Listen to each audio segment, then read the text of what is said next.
suspense movies are scary. But you know, all these zombie things and slasher. What I know what you did last summer, and I know what you did 15 summers ago, and I know what you did back in the 1900s, the summer of 1900. What are those things? I know there's. I didn't even the supposed classics. They did a photo shoot with who's the guy that played Jason? In the the Friday the 13th movies? I think that's Jason, right? Yeah, and Robert Englund, who played Freddy in all the Freddy Krueger movies. They did a Freddy. I have still yet to see the Freddy versus Jason. Is that a Friday the 13th or is that a Nightmare on Elm Street movie? I don't. Anyway, I have yet to see that one, and I doubt I will. It's probably on Netflix right now. But there was a photo shoot with the two of them together, and it's like Freddy versus Jason again in real life. And the headline made it look like they were angry with each other or something. No, they were just. I think it's because of a comic. I think it was because of Comic-Con, isn't that?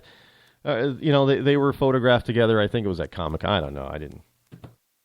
It's a waste of time. Maybe the problem is that they're in a theater and you're not at home by yourself watching these things. I don't know, but the genre of horror movies is not horrific. But I mean, it is horrific, but not in the way that people want it to be horrific. Just is any. I don't. Did Cabin by the Woods or Cabin in the Woods or whatever it was? Did it actually make any money? I don't recall. I don't. But it's kind of interesting that because I have my finger on the pulse of current events and entertainment, I know a lot of this stuff and I don't know everything that's coming out there. I mean, I know a lot of. I like this Martian movie with Ben Affleck's buddy there. Yeah, whatever his name is. Ben Affleck. The Boston duo. Anyway, I had not, for some reason, for the past couple of weeks, it's been the number one movie in theaters. Okay. I didn't really seem all that interested when I saw some of the trailers. And besides, it's with these liberal nut jobs anyway. I mean, you got to stop supporting these people. Really, stop going to the, stop. Well, what is it? Shia LaBeouf got arrested. Shia, from. He should have stuck with. Well, I don't know if they wanted him for the latest Terminator, not Terminator. Oh, good grief! Now losing my train of thought here and can't think of the name of the movies. And I actually kind of like the Transformers. I actually kind of like that. But LaBeouf he's turning out to be a nut job, I guess. I don't know. I guess he was arrested in Texas last week for, I don't know, maybe drunken, disorderly conduct or something. Look, you give these people all this money and they have nothing to do with their time, so they're going to go waste it on booze and drugs and get themselves into trouble. And Shia LaBeouf seems this is not the first time he's had a run-in with the law, so it seems like he's going down that road. But I don't know. I don't think they wanted him for the latest Transformers installment. Wasn't he was too much trouble or something? I don't know. He also did the last Indiana Jones. Is there? I understand there's going to be an Indiana Jones reboot. We just keep recirculating and all that kind of. And I know you're thinking, what the hell does this have to do with the clock boy? Well, actually, it has a lot to do with it. Because we're turning this kid into a celebrity. And that's the only way people are paying attention to him. But unfortunately, because we're turning him into this misunderstood good guy, he's now got this misunderstood good guy persona. And he's on tour in the Middle East now as being some sort of misunderstood 14-year-old hero. For pointing out the how bad and how racist and bigoted the American people are. And thanks to Obama, that's how he got there. But he will be honored by the Creativity Committee of the Sudanese community in Jeddah, not Jedi, Jeddah, Saudi Arabia, during a celebration which will be organized soon with prominent personalities of the community of the within the kingdom and journalists of the Sudanese media, including TV and newspapers. The kid's got a full, 15 minutes of fame going on here, and it looks like it's going to be more than 15 minutes.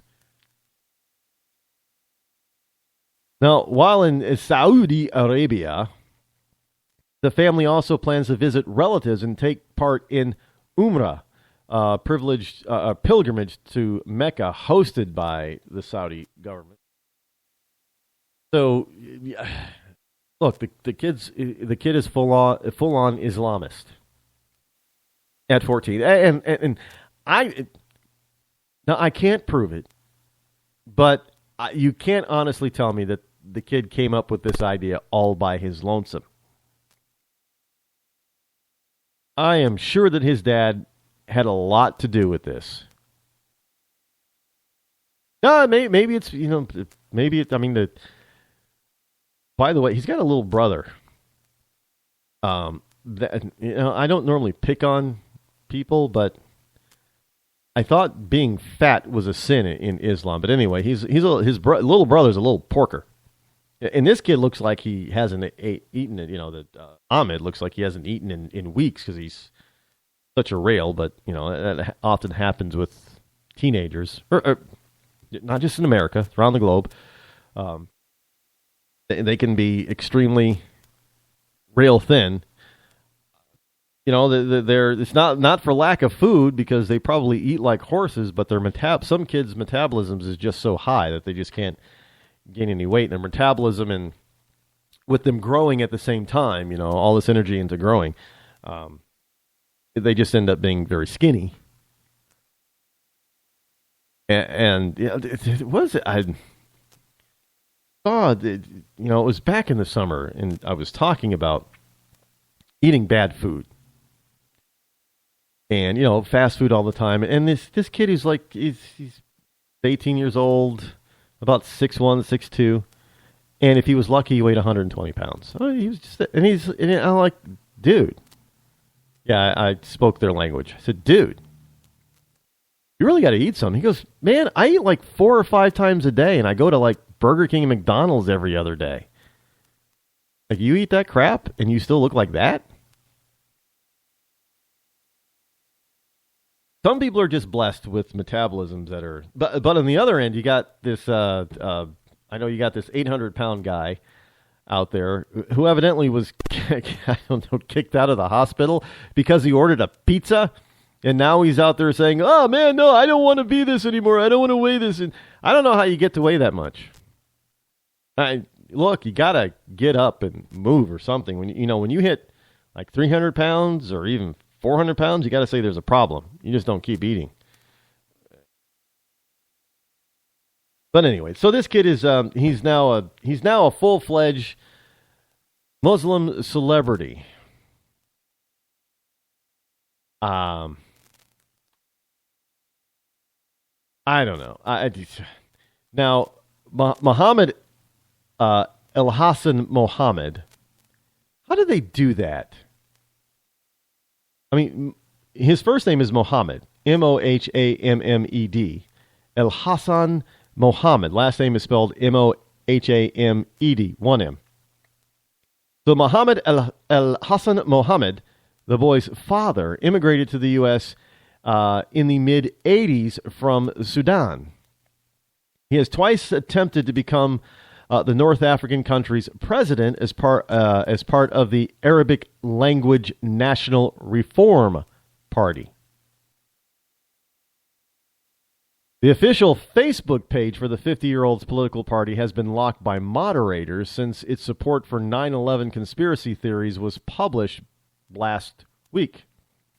Oh my goodness! Now the moderators lock it because he.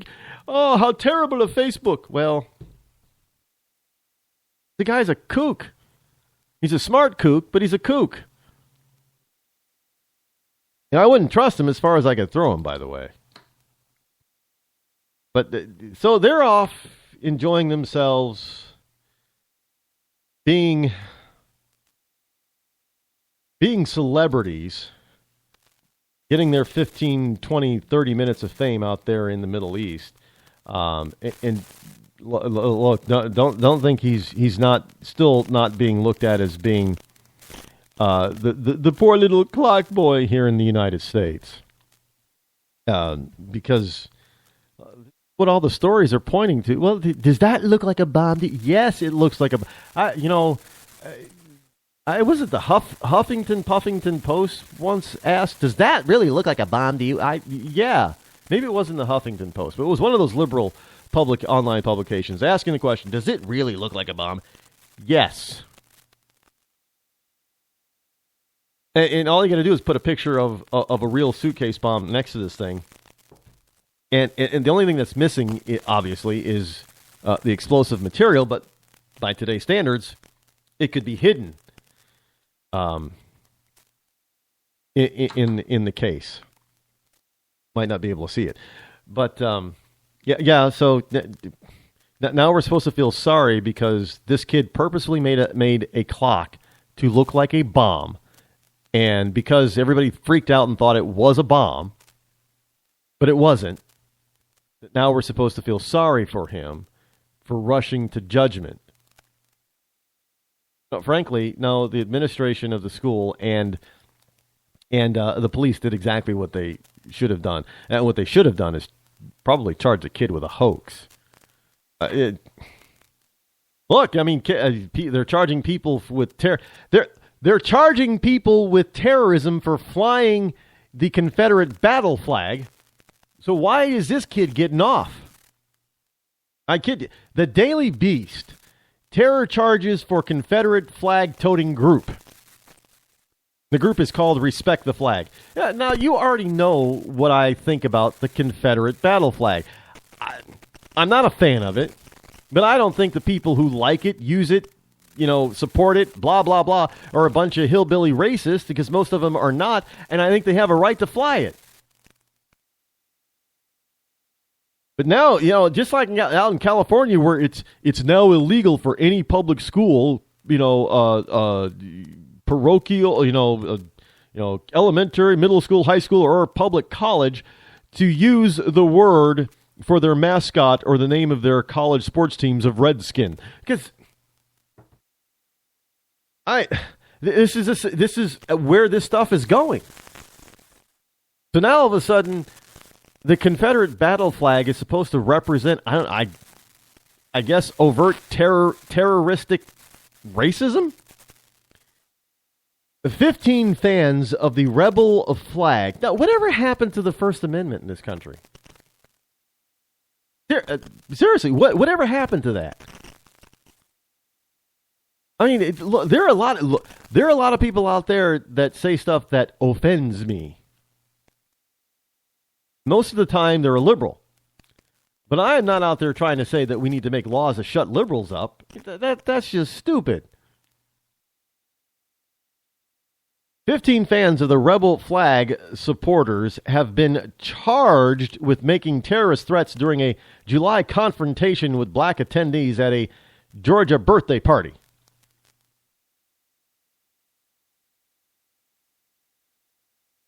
A woman's voice is heard in a video shouting at a caravan of at least 4 pickup trucks, each flying the Confederate flag, as they pass the children's birthday party in Douglasville, Georgia.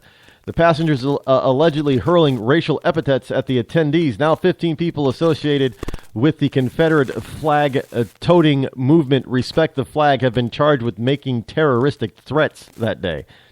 So calling somebody the N-word, I guess, and while flying the Confederate battle flag, is now the equivalent of this Islamic boy bringing a clock that looks like a briefcase bomb to school. Oh, wait. No, it's not. He wasn't charged for terrorist activity, but those poor white people flying a flag, they were.